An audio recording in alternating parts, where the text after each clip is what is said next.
We have breaking news out of Washington, D.C. today that Secretary of Defense Pete Hegseth, according to NPR, this is about a couple of hours ago, is being considered to be replaced. The White House has begun the process of replacing Pete Hegseth, so says the NPR. Now, this is obviously on top of a very, very chaotic, well, I was going to say week, but I mean, it really, ever since Hegseth has come into office, there's been a lot of chaos. This goes all the way back to the SignalGate issue, where he was given a lot of operational planning issues for a strike on Yemen over a non-secured, classified or non-classified situation there. And now then we have this situation here with the firing of 3 employees. Another one has resigned, and in fact, one of the ones who resigned, he published this in Politico, where a former top Pentagon spokesman says details month from hell inside the agencies. And the Pentagon is in a meltdown, he says in his article here, and says that in this article, he says Hegseth may not survive. Now, that's what he said I guess that was yesterday, I think, and on Easter Day. That was published there in relation to what had been happening with these other 3 officials who we've been talking about a little bit here. One of whom was Dan Caldwell, as somebody that I've known for quite a number of years. We've actually had him on our show before in the past. Last year we had him on. A real good guy, the extremely loyal combat veteran himself. Worked at the Concerned Veterans for America. I mean, just really a great dude, very loyal to the administration, very loyal to Pete Hegseth. Apparently had known him for many years. They had worked together at CVA. So it came as a shock to me when I saw that he was being even accused of some sort of a leak. But then now then all of a sudden they were fired on Friday, and we're going to get to his the only public statement that he's made so far in just a second. But after you had NPR a couple of hours ago say that the White House is apparently considering replacing Hegseth, you had Caroline Leavitt, the official spokeswoman, come out and say that actually it's fake news. The NPR story is fake news. He is not being considered to be let go. And in fact, the president still has the president is strongly behind Secretary of Defense Hegseth. That's what they're saying right now. So we're trying to figure out just what is the truth here. And I want to unpack some of this stuff going on here, because there are probably multi-layers of things that are going on here. There are unquestionably some people at the Pentagon who do not like Pete Hegseth. We talked about this before he was ever even confirmed, that he would run into some big headwinds, that there was the institution of the Pentagon that was very resistant to any kind of a new thinking. And the last thing they would want to do is to go a new direction with somebody else, and especially somebody that many wouldn't respect. There was a lot of words I've heard from some who in the Pentagon who've said that he was demeaned as, oh, there's that major, because that was his rank when he was in the service. I think he was a National Guardsman. Even though he had 2 Bronze Star medals for valor, which is two very high combat awards, he still never rose above the rank of major before he got out. Not that he was prevented from doing so. That's just as far as he went in his military service. And they don't want to look down on somebody who was a mere major, telling 4-star generals what to do, et cetera. So I always knew that was going to be an issue. One of the other things I said, both on our show and on numerous network television shows that I went on to talk about this when it came out, I said, no, he does not have all the requisite the resume that you normally see for Secretary of Defense. He hadn't run a big corporation. He hadn't been a 2-star general, 4-star general, any of those kinds of things. And so according to what the normal qualifications are for a lot of the previous Secretaries of Defense, he didn't have those qualifications. But I said, but maybe that's the last thing we need, because I did point out that many of the guys like Lloyd Austin, like a couple of the guys from the first Trump administration, were brilliant on paper and terrible in their performance. They did awful. And so I said, maybe it's time that we get somebody from outside. And what President Trump had said he was going to hire Hegseth for was to be an agent of change, to going to bring the warrior ethos back into the Pentagon, that was going to reform the thing to make it a more war-fighting strong organization. I said, if he does what he says, if Hegseth brings those things into accountability and turns them into reality and not just bumper sticker phrases, I said he may be a breath of fresh air. He may be exactly what we needed. Well, that was as long as he actually did those things. And he had, listen, we got to be honest, he had a big uphill climb because he was going to have to prove himself that he was able to handle that job. And I also suggested because he didn't have some of those qualifications of running big organizations, et cetera, he was going to have to surround himself with people who have done those kind of things, who can handle those kinds of things or advise him in those directions, et cetera. But he himself was still going to have to be the leader. He was going to have to set the standard. He was going to have to be the pacemaker that everybody else would follow. And he's going to have a strategic vision, because you can have somebody to help you to do some of these things and understand how large organizations work. But if you don't yourself have the vision and understand where these things need to go, then those people are going to be of only limited assistance to you. You've got to be the one that's providing the direction that everybody else is going to pull in behind. Kicking and screaming if necessary. I even suggested that he may have to fire several of the general officers. He may have to bring people in that are wanting to follow a new path and didn't want to just put the brakes on everything and wasn't going to be dead weight to try and prevent anybody from modernizing the Department of Defense, et cetera. And now then we see that apparently is part of it, or at least it appears that is part of it. But that's not all of it. I think we, again, trying to be honest, we are unintimidated and uncompromised on this channel. We tell you the truth, whatever it is, whether anybody likes it or not. And that means we have to look at all sides of this. And there are unequivocally some things that Secretary of Defense Pete Hegseth has done which were wrong and just problematic. And not the least of which this whole issue with SignalGate. That by itself is a major, major breach. I can tell you with complete certainty that if anybody in the Department of Defense, anybody in the U.S. Army where I served, or any other branch of the military conducted or even talked about ongoing combat operations over Signal, any network that was anything besides a certified secure communications meaning like they call it the SIPRNet or the JWICS, which is top secret, or the SIPRNet, which is a secret network, et cetera. You cannot talk about any mission operations over anything besides those. Everybody knows that. Nobody who's ever served in uniform has any confusion on this point. And to say, well, there was no classified information on there is obviously nonsense. You're talking about what kind of strike aircraft are going in. You're talking about taking out a target. You're talking about where he's going. He's moving into his girlfriend's house. All of those things are very, very revealing.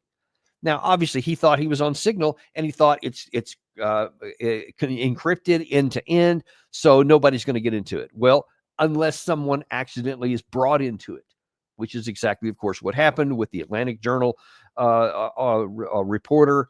And we all know what happened. That's where the thing blew up there. But that's one of the reasons why you don't do that, even if it is encrypted end to end, because it can have somebody who's not authorized to see this brought into it. That can't happen in a JWIC situation. That can't happen with secure classified communications, because unless you're vetted and you've gone through all of the background investigations and been certified as having a security clearance, you can't get into those. So there can't be a mistake. That's one of the big reasons why you have that, not the least of which because that's something that only the U.S. government is controlled, as opposed to Signal, which is a civilian app. And it is subject to being interrogated or broken into. Apparently it's really good, but it's a possibility. But if we don't have control over it, you can't talk about classified information there. He did. He talked about it a lot on there, but then just declared that he didn't. And of course, nothing happened to anybody. Nothing happened to the National Security Advisor who set up the whole thing. Nothing happened to the Secretary of Defense, who's the one who was given all these updates, et cetera. That's something that's going to have to be discussed. But that does not help his case inside the building, even among people who do want to help him out, even among people who do want to say, yes, let's have some changes.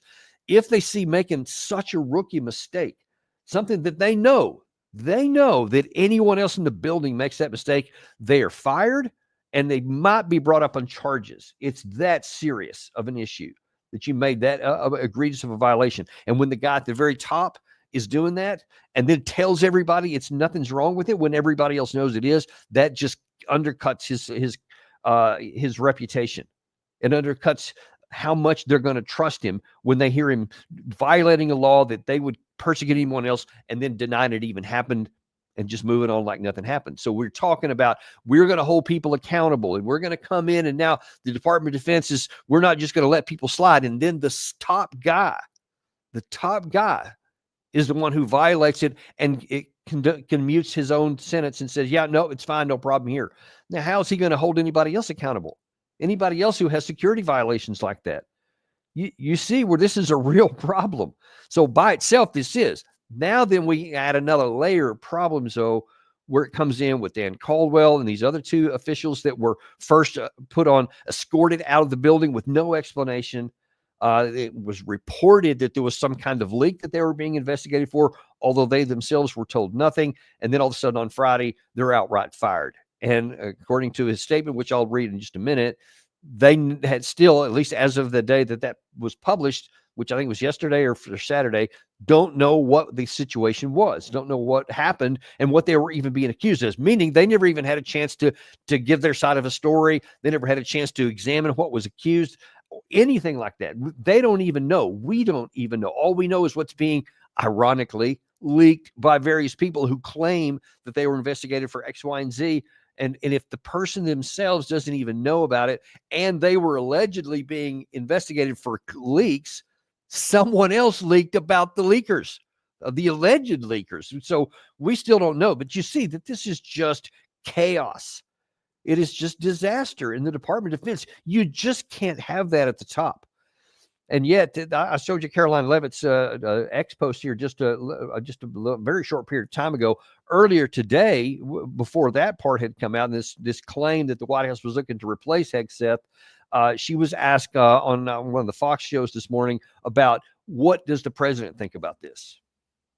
The president stands strongly behind Secretary Hegseth, who is doing a phenomenal job leading the Pentagon. And this is what happens when the entire Pentagon is working against you and working against the monumental change that you are trying to implement. Secretary Hegseth was nominated for this position because he is standing up for the war fighter, the men and women in uniform who are putting their lives on the line to protect our country and our homeland. And unfortunately, there have been people at that building who don't like the change the secretary is trying to bring, so they are leaking and they are lying to the mainstream media. We've seen this game played before. The secretary is doing a tremendous job, and the president stands strongly behind him. Yeah, a phenomenal job.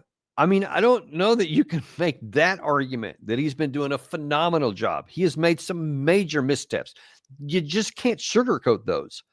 You can say, if you're being honest, he's doing a really good job in some areas. He's executing the things that the president told him to do.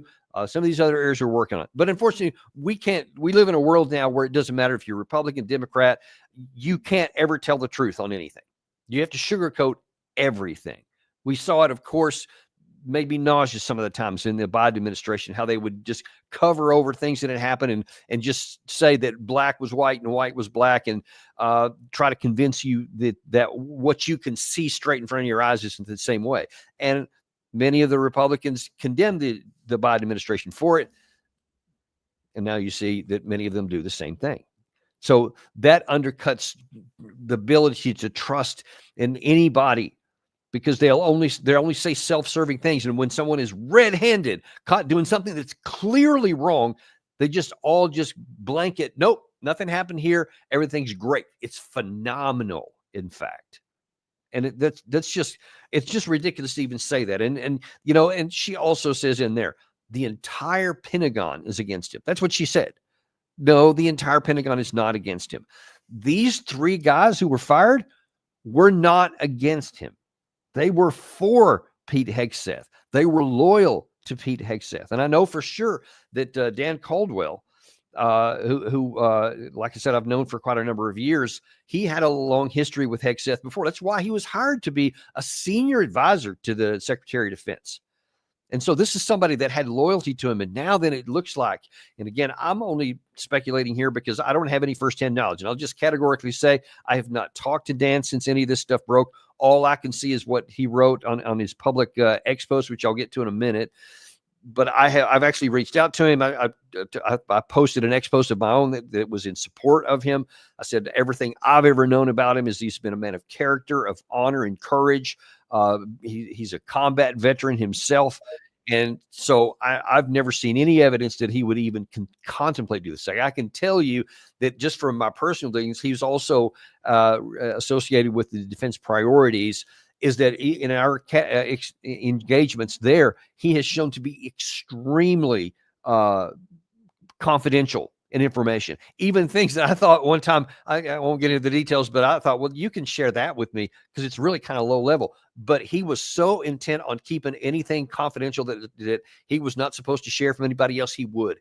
And if somebody who will be that overt to say, no, I'm not going to violate any confidentialities and anything in something that doesn't even matter, is certainly going to do it when it does matter. And when you're talking about national security and literally potentially breaking the law. So I can't say for a fact because I don't know the evidence, or I don't know whatever's been presented against him, but I can just say I have severe doubts. I would be shocked if there was actually anything that he had actually done he wasn't supposed to. And when I take these people that I know were hired because they were loyal to President Trump, they were loyal to his vision, they were loyal to the Secretary of Defense, that suddenly they were just going to turn on a dime like that and all turn against him, it just seems really implausible. But so far, no one's provided any evidence. No one's provided any even accusations other than leaks. And yet these guys are gone. And it just speaks of somebody that, okay, if these guys were loyal to you, loyalty has to work both ways, folks, just straight up. It has to work both ways, not just from the lower to the higher. It has to work from the higher to the lower, or you remove or you weaken the bonds of the loyalty even from the lower. Because if people think nobody's got my back here, then I can promise you, just human nature being what it is, they're going to be a much less likely to want to go out on a limb for anybody in the future. That's not a good thing. You want an organization that is loyal to the boss because the boss has earned it. That's what you want to have. And that's when you have a good situation here, because then you have a solid organization when the people believe in the top and the top believes in and trusts and gets the back of the subordinates. And if there's an issue there and they didn't do anything wrong, then they need to step up and say so. But we never heard the Secretary of Defense say a word about any of these three guys, except now then, I showed you what Caroline Leavitt said earlier today. Yesterday, when Hegseth himself was asked about this situation, he kind of turned on him. See, this is what the media does. They take anonymous sources from disgruntled former employees, and then they try to slash and burn people and ruin their reputations. Not going to work with me, because we're changing the Defense Department, putting the Pentagon back in the hands of warfighters, and anonymous smears from disgruntled former employees on old news doesn't matter. So I'm happy to be here at the Easter egg roll with my dad and my kids, because, you know, this is what we're doing it for. These kids right here.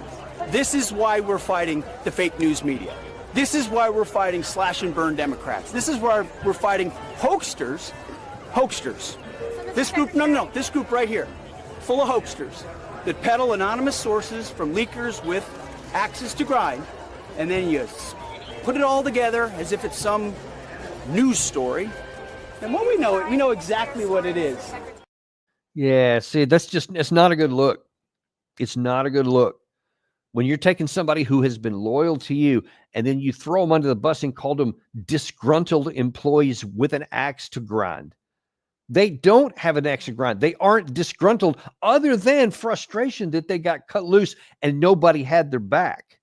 But even then, and in fact, Gary, if you can throw that full screen up there, of the ex post that Caldwell signed. Caldwell, along with the other two guys, they published a joint ex post where they all said the same thing. This is how they were feeling.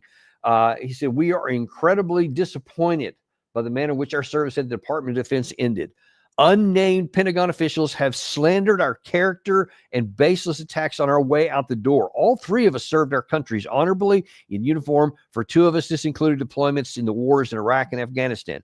And based on our collective service, we understand the importance of information security and worked every day to protect it.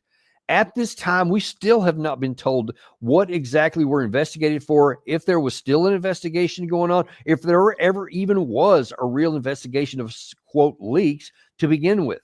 Then he says, while this experience has been unconscionable, we remain supportive of the Trump-Vance administration mission to make the Pentagon great again, to achieve peace through strength.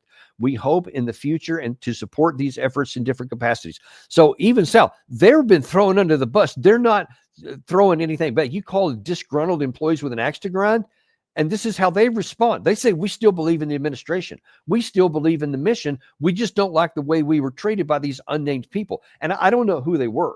I mean, all I have is this one comment here by Pete Hegseth that I just played for you, which came after this was published. But, you know, who all the people were that started this, lots of rumors floating around. So I'm not even going to get into the speculation because I don't know anything about what's true. The only thing we can say is that this is just a really ugly situation here. And it's not a good look for the president. And I don't know whether which one is the lie. Was the lie that someone in the White House said that they're looking to actively replace the Secretary of Defense, or was the lie that Caroline Leavitt said that no, there's no truth to that at all? Obviously, they can't both be true.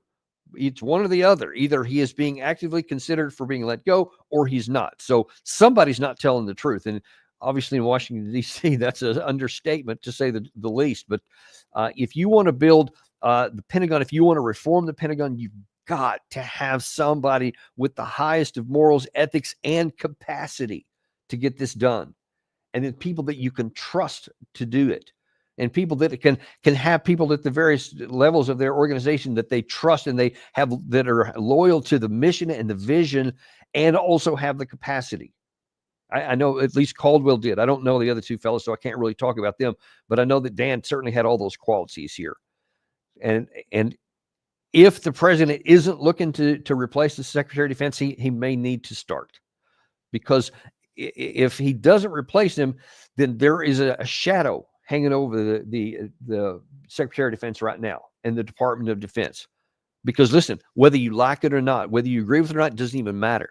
I'm telling you for a fact. I've worked in the Pentagon. I worked in the Pentagon for nearly 3 years myself. And I was on active duty for nearly 21 total years of active service, 4 combat deployments. And I promise you, if you lose confidence in the leadership, if you believe that they aren't loyal to you, that they have a separate standard, that they are not held accountable when they make mistakes, then you just undermine anybody's ability to trust them in the future and to put themselves on the line and to really embody the vision that they have, because you don't trust them. So either Hegseth is going to have to find some way to rebuild that trust, to address what happened and tell people something that's plausible, that makes sense, or they're going to have to find somebody else, because otherwise, whatever President Trump wants to get done in the Department of Defense, whatever reform he wants to get, however much he wants the warfighter ethos to come in, all those things, which I admire and suggest and applaud. If you're going to get that done, it's going to be really hard to get it done with Pete Hegseth now. You're going to probably have to find somebody else, and that's not going to be an easy fix either, because a lot of the same problems that went into selecting Hegseth would you still have to manage some of those.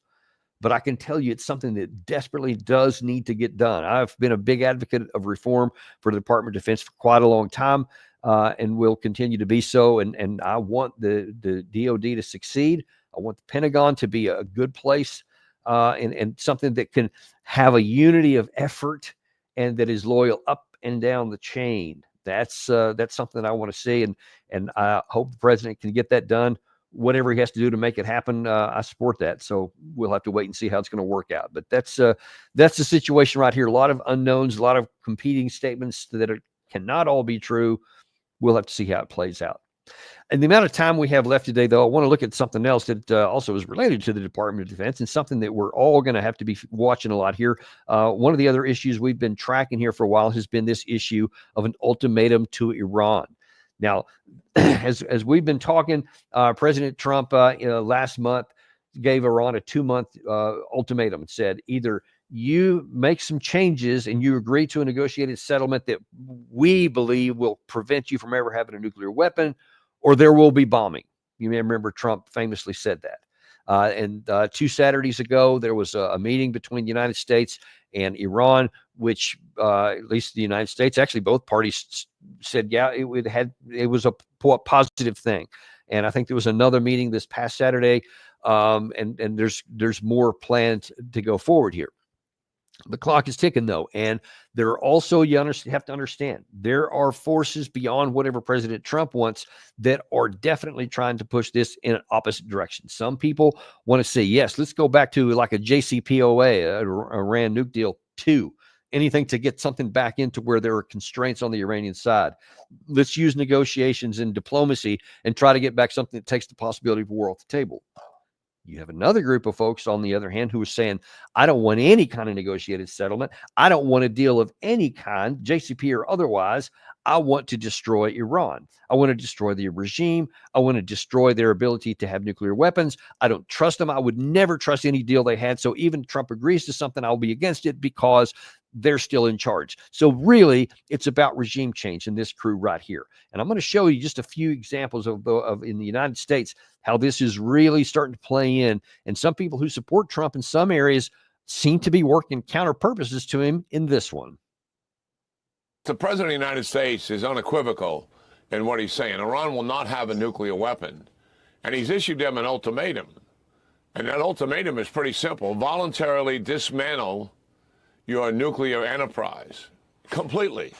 And that means give up the enriched uranium, destroy the facilities that make the advanced centrifuges that enable that enriched uranium, destroy the ballistic missiles that would deliver the weapon systems, open Iran to anywhere, anytime inspections, and do it all by a date certain.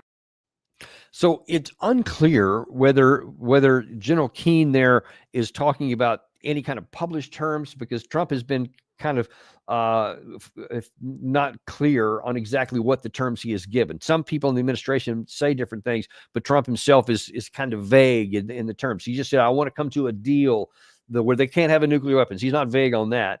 There can be no nuclear weapons in Iran. He's emphatic, said that over and over. But the terms and what this ultimatum included are a little bit more shrouded in uncertainty.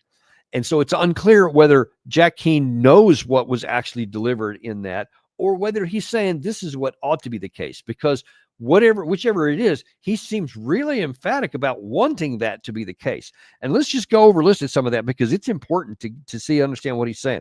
He says that not only can Iran not make any kind of have a nuclear weapon, but they have to dismantle completely their nuclear capacity. They have to destroy completely the facilities. They have to destroy their long-range missiles that have even the capacity to deliver them. And they have to have IAEA with go anywhere, anytime inspections capability. In other words, the absolute most intrusive thing you can imagine on the Ukraine side. And at least in his telling, there was no quid pro quos. There was no gives to anything. There was either you do all these things, or and implied there will be bombings, that they will use the military instrument to take care of this. And listen, if that's true, if what he said there is what the deals that were given, is that if that's what our diplomats are talking about when they meet with the Iranians here, I mean, there's virtually no chance that this could ever be accomplished, because what you're asking them to do is something along the lines which, weirdly enough, the Israelis have actually said out loud is, like it was a positive thing, the Libyan model, which is what George Bush did to get them to give up their nuclear weapons program. Well, of course, once they gave up their nuclear weapons program, and whatever we gave them for any kind of quid pro quo or any kind of like give, here's what you gave us, here's what we're going to give you, that all evaporated under the Obama administration, when now without a nuclear weapons program, there was no longer a fear of anything they may do. And then they went in with air power along with several allies, and he ends up being brutally murdered in the streets of his country.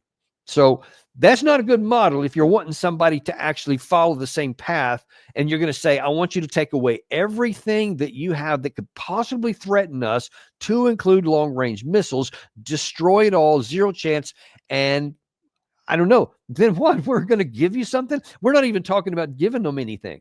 Because, these people I told you about over on this side of the equation, they don't want Iran to have anything ever. They just want regime change. So even if Iran did all these things, I don't think they would be satisfied. They would probably then try to actually complete the Libyan model and end up destroying the regime anyway.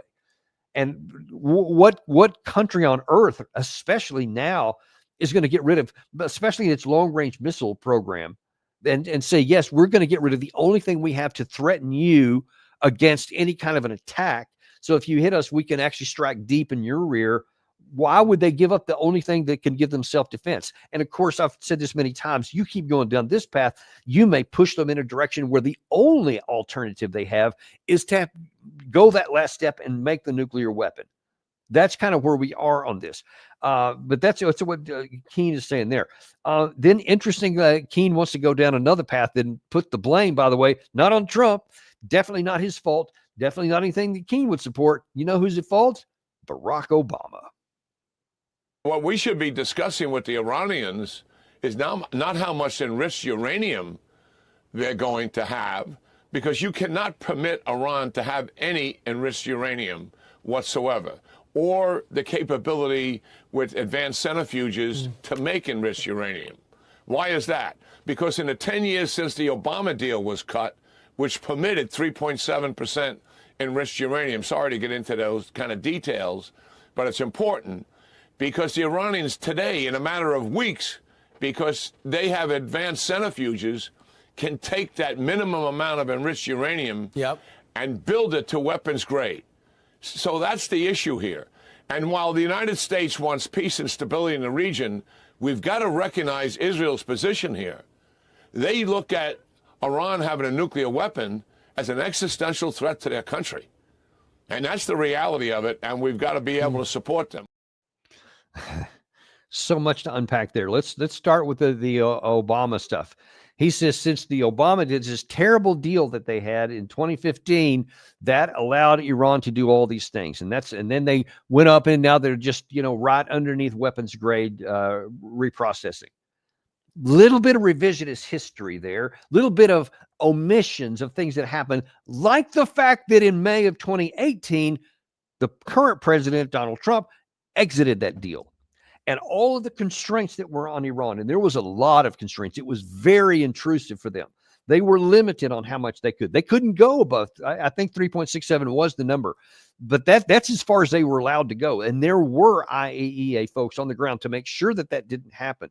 And there were inspections everywhere. It wasn't a perfect deal. They couldn't go anywhere. They were limited on where they could go. But the IAEA inspectors had good equipment that they could monitor really stuff from all over the country, not just where they were physically located. But still, there were some areas, and it could have been possible for something to go on elsewhere. But what we knew about was that their reprocessing capacity, their storage capacity, all those things were minimal levels, and they abided by it. He talks about how they kept going up. No, they didn't do anything to go up until we pulled out of the damn agreement. So you want to point to these fingers about how bad they were, and these Iranians, they need to be captured. But the only reason they're going down this path is because we pulled out of the deal and quit doing our part of it. And then lo and behold, what a shock. They take action as a result of it. So it is just embarrassing that we want to actually forget about all that stuff and then act surprised when they do what anybody would do under those cases. And because the Iranians slowly increased the pressure, they slowly increased their centrifuges, they slowly increased the amount of material that they reprocessed, the percentage that they reprocessed. And they were always saying, but we'll go back down if you abide by the terms of the JCPOA and you do your part again, we'll go back.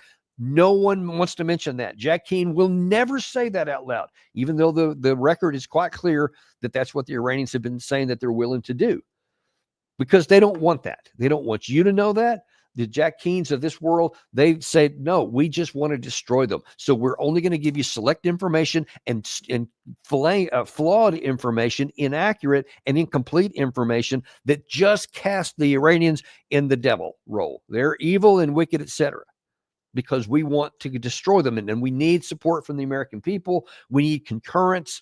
So we have to go down this path here. And that's what they're trying to do. It's manipulation in its most brutal form. It's really ugly, but that's what's going on. You need to know that. Then there's this second issue he mentioned there. This is to take care of Israel. Like it's an existential threat for Israel. And on paper, that sounds, oh gosh, wow, maybe it is. No, it's not. It is absolutely not. Israel has the strongest military power in the region, bar none. period. There's not even any peer competitors. They are head and shoulders above anybody else, not the least of which because we give them $3.5 billion every year until 10/7 happened, and now it's been off the charts ever since then. So they continue to have the highest trained people. They have high technology. They have air power. They have air defense. They have ground combat power.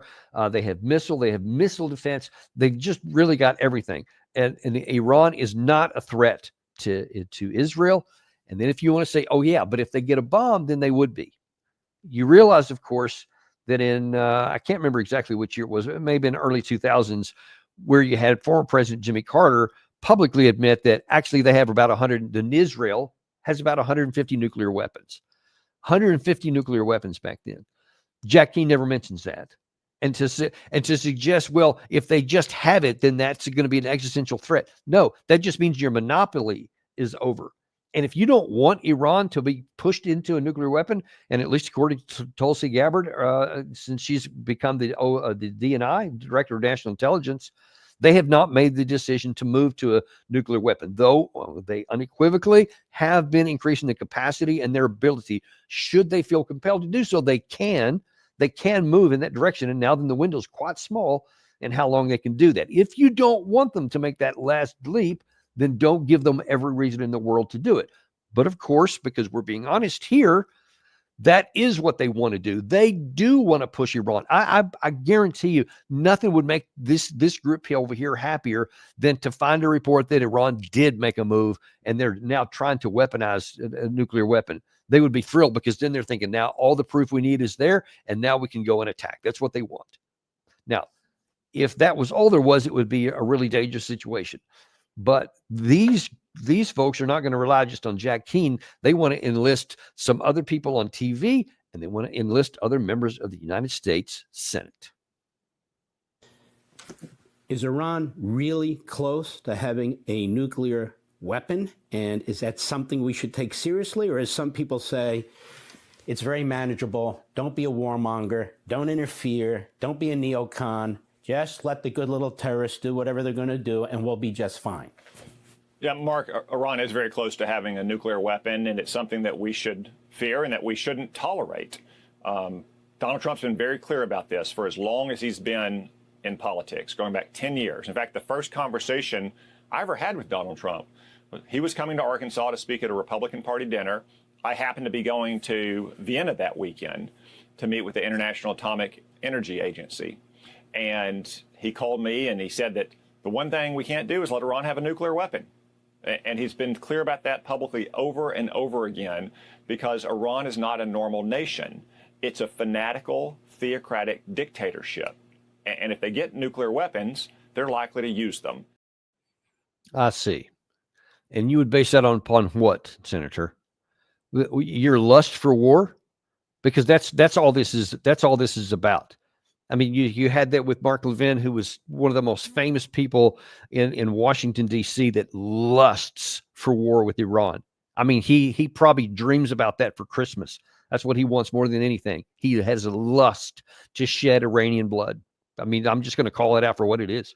That is. I mean, he is emphatic about that. He opposes anyone, certainly on our show. He definitely opposes me personally and this show. Anybody who says that there should be a balanced view on anything related to Iran, he is adamantly opposed to because he has a lust for war with Iran.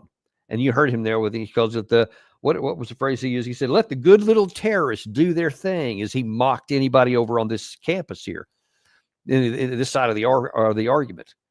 And of course, there's Senator Cotton is all too eager to go down the same path. And then he throws in this whole, now it's a theocratic issue. So he also doesn't mention that Israel has probably closer to 200 nuclear weapons now, but at least 150 as of a decade and a half ago. Doesn't mention that. So if anyone's existential threat, it's Israel against Iran. When you're just talking state by state, doesn't want to mention that part there.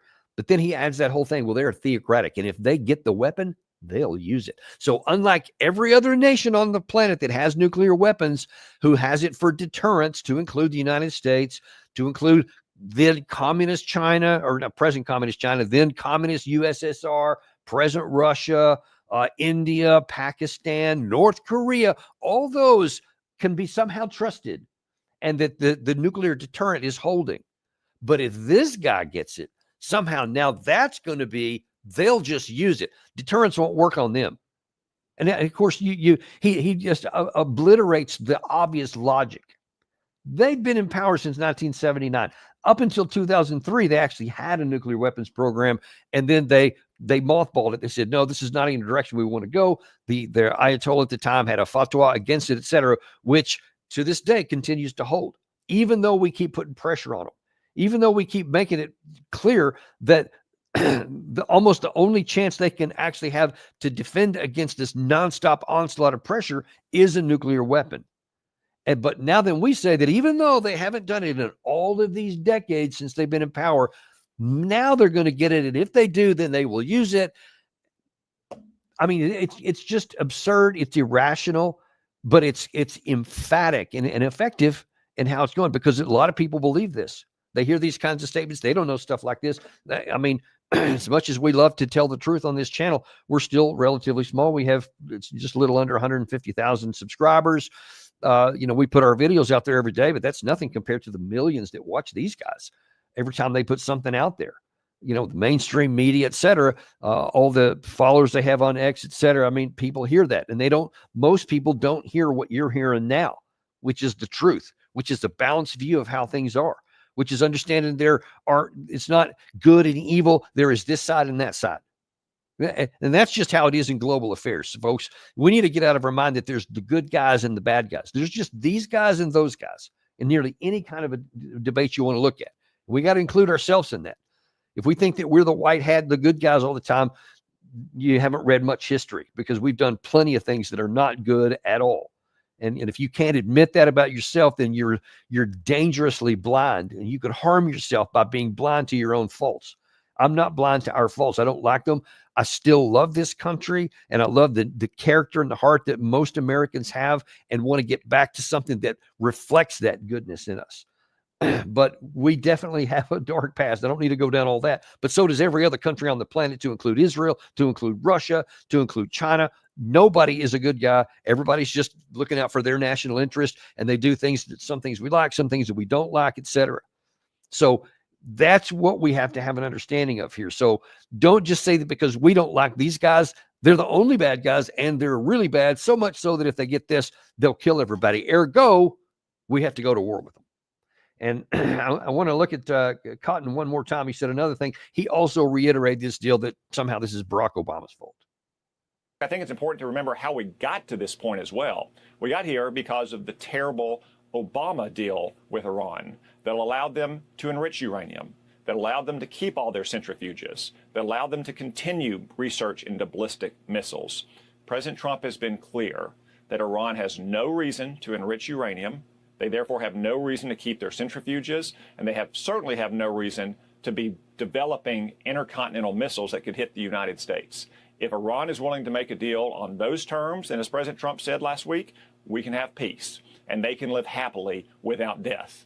But if they insist on keeping all that enriched uranium and all those centrifuges and their missile program, as he has said, we're going to have to take a different path. Okay, first of all, Obama didn't give them centrifuges. They already had this stuff. They had for a long time. They had an open nuclear power program, which is allowed under the IAEA, which is allowed under international law. There's nothing against the law on that, whether you like it or not. But for Cotton to go down the path that said, yeah, they're doing all these things, so we have to go and stop them. I mean, upon what basis? What does the U.S. Constitution have to say that would allow the president of the United States to destroy another country and to have a regime change operation, or say they're having a capacity and we're not going to allow it, so we're going to go and kill them? Where is it? There's nothing in there that says anything about that. And if you want to be very specific, the 1973 War Powers Act is more explicit. And then it says if there is no congressional declaration of war, Article 1 of the Constitution, if there is no congressional authorization to use military force, an AUMF, or if the United States was not directly attacked or its armed forces attacked by a foreign adversary, the president is not allowed to use military force. Not even talking about that. Doesn't care. Totally doesn't care about it. Unfortunately, neither does the left. No one's even thinking about that anymore because we have become so used to abusing that and ignoring the law that whether it's Republican or Democrat, they're both equally egregiously in violation of that.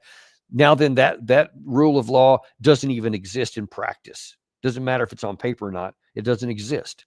This is why it's a danger. Because now then you're talking about literally attacking another country and to destroying them because they're doing something you don't like. And you just don't like them, really, because they're not doing that now. You talk about preventing them from having a nuclear weapon. They don't have a nuclear weapon. They don't have a program to go down there one. And if we had just stayed in the Obama issue that you said was so bad, that kept them at the 3.67%, that kept them at minimal stockpiles of all these other capabilities, and a lot of their spent fuel rods and other stuff had to go out, all kinds of intrusive stuff. If we'd have just stayed in it, they would still be in it. In fact, it would just now be coming up to the time when maybe it would be renewed or maybe it wouldn't be. And a lot of these sanctions, if we had kept all that stuff off and just abided by our terms that we committed to doing, used our word, which apparently meant nothing, then Iran would today be faced with, okay, this deal's about to expire, or it would have just expired somewhere this year. And we would have said, okay, either you renegotiate this, and obviously this would have been happening long before the thing came to an end. You can either renew this and continue to agree to abide by these terms, which we want, which means you're not going to have a nuclear weapon and you're going to have access to capital and all the other things and keep the sanctions off. Then otherwise we would put all this stuff back on there and it would put this crushing weight back on top of them again. Almost certainly they would have continued on because they would not want the reapplication of these after a long period of not having them and a long period of getting used to having the ability to just do international trade.